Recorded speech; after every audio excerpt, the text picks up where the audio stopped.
من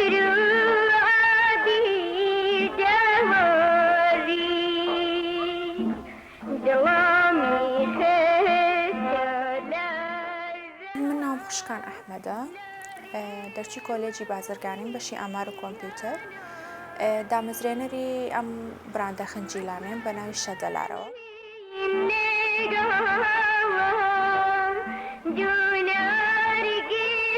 سەرەتای دەستپێکردنی ئیشم لە ماڵەوە بوو، هەروەکو هەموو خانمێک لەگەڵ ئیشی دەرەوەیە حەزم لێ بوو بە ئیشی چنین و دیزاینکردن دەست پێ بکەم.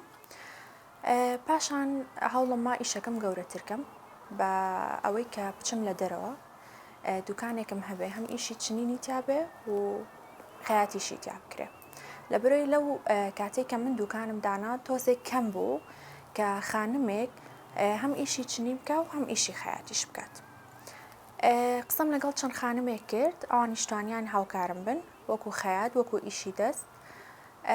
دواتر دوکانێکی خنجیلەم دانا. خۆم لە مناڵیەوە خولیای وێنە کێشانم هەبوو، زۆر حەزم بە ئیشی ڕەنگ بوو. هەموو کاتێک مامۆستای هونەرمان ئەنی کە ئیشمانە کرد شتێکی جیاواز مەکرد. تەنها ڕەسم نەبوو، بۆ نمونە ئەو کاتە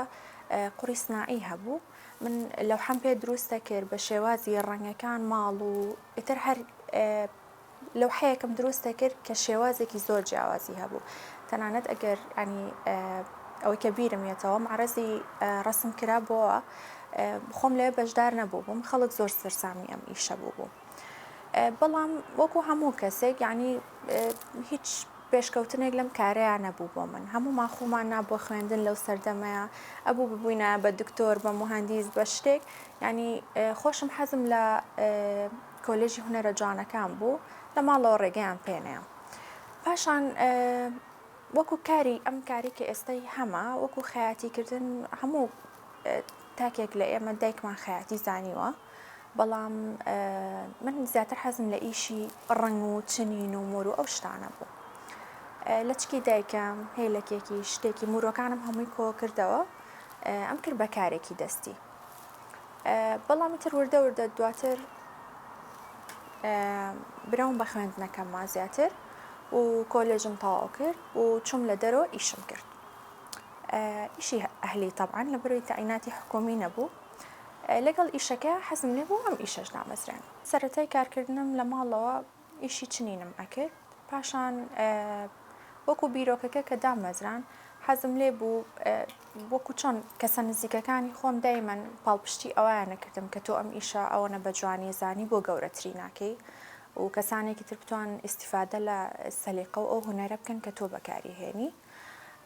من لە ساڵی 2016 تەخەڕوجم کرد، ئیشی تەخەڕوجەکەم خۆم کردم، یعنی نەچۆن پارێکی زۆری پێ بەم ئەحتیمامم بە ڕەنگەکانیە و هێلەکێکی جوانم چنی شتێکی زۆر سادەم کرد. پاشان لە ساڵی 2019 بڕیاری ئەوەمە کە بیبەمە بازاڕەوە و ئیشەکەم گەورەتر بکەم. لە ساڵی 2017 پێیجم داناوە، لە دوای 2 ساڵ کارکردنم هەستمە کرد کە کڕیارێک داوای شتێک ئەکا هیچ مرتاح نەبووم کە لە ماڵەوە ئەم ئیشە بکەم، چونکە هەموو کەسێک لە ماڵی خۆیان کۆمەڵێک شتی هەیە حەز ناکە کە کڕیارەکانی ئەمە ببینێ، ئیسراحەتە لێتێکە چێ کات و ناکاتی نییە، ینی خۆش نییە. لەبەرەوە ساڵی 2019 بە تەواوی معاملات و هەموو شتێکی دوکانەکەم دانا و بەڕەسمی ینی بۆ بە دوکان.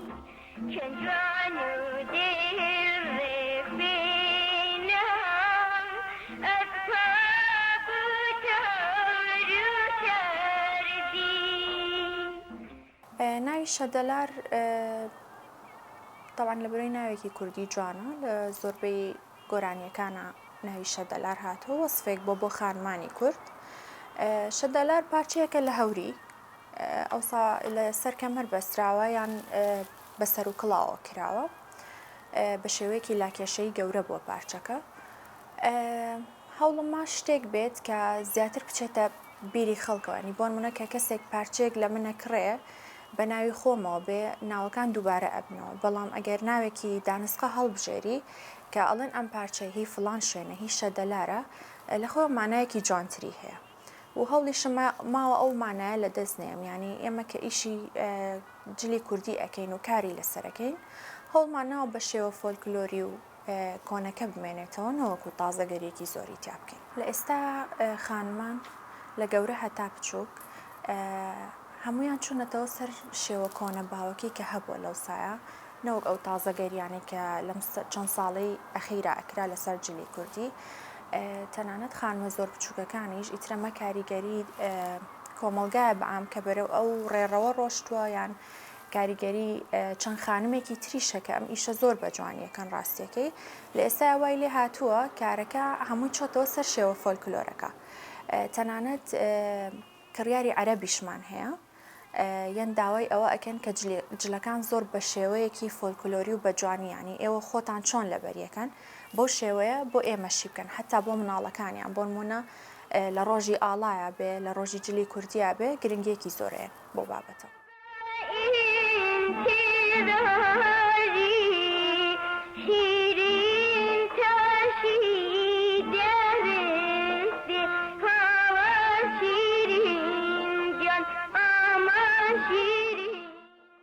ئێستا ئێمە زۆر گرنگی بە چنینی سەر پۆشاک ناین ڕاستێکی چونکە زۆر خانمانی تر زۆر بە جوانی ئیشەکە ئەکەن چونکە تەرخانن. ڕاستی ئیشەکەی ئەمە زۆر لەوە گەورەتر بووە کە بەس تایبەت بێ بە چنین. ئێمە چنینی ورد وەرەگرین بۆ نمونە لەسەر درێسێک بێ لەسەر بەشێک بێ لە هێلک یان با بڵین زیاتر ئیشی کڵاوەکەین و زۆریش بە کڵاو ناسراوین لە ناو خەڵکە. طبعاً کڵاو ئیشێکی زۆر خۆشە لە بروی پارچەیەکە و نەتیجەیەک ئەبینی دوایی لەسەر پارچەکە بەڵام تا بڵێ ئیشێکی وردەکاریە لە بروی پارچەیەکە کارکردن قورسە لەسەری چونکە بە مەوادێک دروست ئەکرێت کە دەرزی ئەشکێنێ بەڵام خەڵک داواکاری زۆر لەسەر هەیە لەبەرەوە ئێمە گوێمان بۆوە نەیاوە. ئەگەر بڵین باسی کاتی ئەوە بکەین کڵاوێک چەنی پێچێت بەپێی جۆری کڵاوەکە کڵاومان هەیە پارچەی حازری پێوە ئەکرێ ئەم زەرد و زیوانی کە ئێستا لە بازاڕە هەن خۆت ئەتوانی شتەکان حازریە لەگەڵ چەند کارێکی دەستی بەسیتە بتوانی ڕێخستنێکی جوانی بۆ بکەی. کڵاومان هەیە قوماشی تێکەڵ ئەکرێ ینی بە قوماشێک تەغلیف ئەکرێ پاشان ئیشی دەستی لەسەر ئەکرێ ئیتر بە پولەکە مۆر و زەنیانە بە هەر شتێک بێ بۆ نمونە ژێرچەنی لەگەڵ ئەکرێ پارچێک لە قوماشی لێ ئەدرێ بە پێی وردەکاری ئەم کڵاوە کاتەکەی ئەگۆڕێ کە چەنی پێچێ. کڵاومان هەیە 3 ڕۆژی پێچێ ئەگەر کەسێک تەرخان بێ بۆی بە تەواوی کڵاویشمان هەیە لە ماوەی ڕۆژێک بە تەواوی ینی ئەگەر پارچەکان حازری بێت و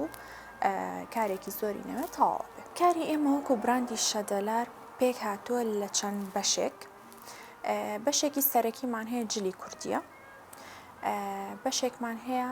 جلی مناڵە ئیتر ئەگەر جلی کوردی بێ یان خۆ درێسێک بێ یان جلی ماڵەوە بێ هەر شتێک بێ ئەمە ئەکەوێتەوە سەر داواکاری تایبەتی کڕیارەکانمان. بەشێکمان هەیە پێک هاتووە لە ئەو پێداویستیانی کە بۆ ماڵ بەکاریە بۆ نمونە گۆشەیە سەرمێزە ژێری قاپە ئەو پارچە وردانی کە کەسێک حەزەکە ئیشەکە ئیشێکی دەست بێ و بازاڕی نەبێ. هەروەها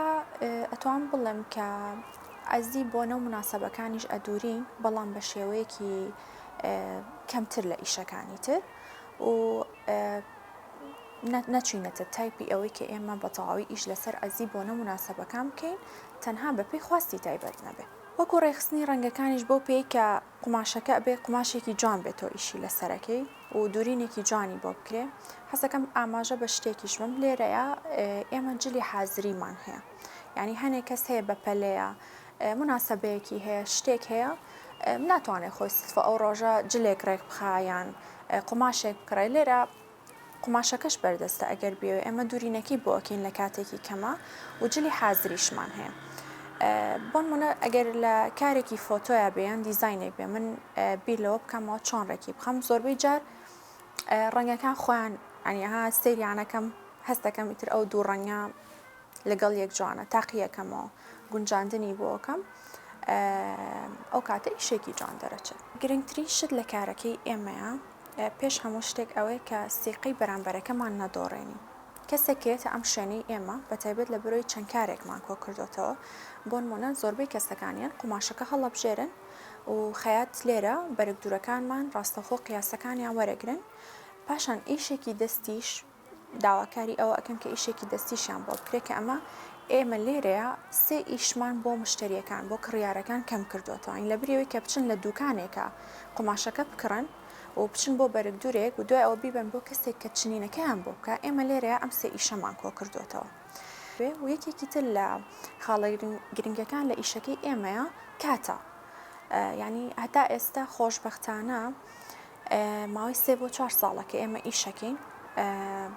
شتێکی وا ڕووی نەیاوە کە کەسێک جلێک بێنێ بۆ ئێرە یان مەوعیدی ئیشێکدانێ لە لای ئێمە لە کاتی خۆیان تاوا نەبوو بێ مەگەر حاڵەتێکی زۆر شاس هەبوو بێ شتێک ئەویش ینی شتێکی وام لە بیر نییە لەبەرەوە کات شتێکی گرنگە لە ئەم ئیشەی ئێمەیە کە دامامەزرانە دنیا بە ئینتظاری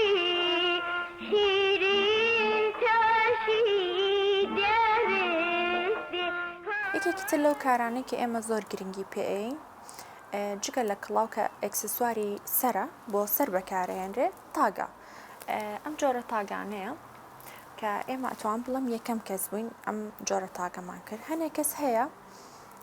حەزی لە کڵاو نییە حەزەکە شتێکی تازە بکە ئێمە گرنگیمان بەوەیاوە ئەم جۆرە تاگە ئەتوانین بۆ ڕۆژانی ئاسایی بەکاری بێنین و ئەتوانین لەگەڵ جلی کوردیا بەکاری بێنین کە خانمان زۆرتر لەگەڵ جلە کوردیەکەیە بەکارێنن چ بۆ مناڵ بێت چ بۆ گەورە بێ ئەمە شێکێکی ترە لە نمونەی تاگەکانمان شتێکی زۆر جوانە خەڵک بۆ مناسبەی لەدایکبوون بێ بۆ ڕۆژێکی تایبەت بێ خۆیان شتێک داواکەن جار هەیە تەڵەبی خۆشیانە بێ و ئێمە بۆیان دروستەکەین لە ئێستا گرنگە ئێمەی خانم بتوانین کە لەسەر پێی خۆمان بۆستین ئیتر لە هەر کارێکەوە بێ ئەگەر شتێکی زۆر بەسیت بێ ئەگەر شتێکی زۆر گران بێ ئێمە ئەتوانین وا بکەین خۆمان کارێک دامەزرێنین ڕاستە دەستپێکردنەکەی قورسە ئەرکێکی زۆرەکەوێتە سەرشانە بەڵام وردە وردە ئەتوانین وا بکەین کە اعتیمادمان نەکەوێتە سەر خەڵکانی تر یان نەچین بۆ شوێنێک کە حەزمان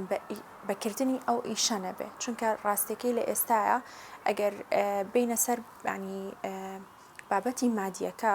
جار هەیە کەسێک کە پێویستی بە مادەیەکە ئیشێکەکە حەزی لەسەری نییە بەڵام ئەگەر خۆت کارێک دامەزرێنی بی لەو شتە ئەەکەیتەوە کە خۆت حەزت لێتی بۆ شێوەیە ئەتوانی کە پشت بە خۆت ببەستی ئەگەر بڕەپارێکی کەمیش بێ وات لێ ئەکا ئەمە لە ڕووی معنەویەوە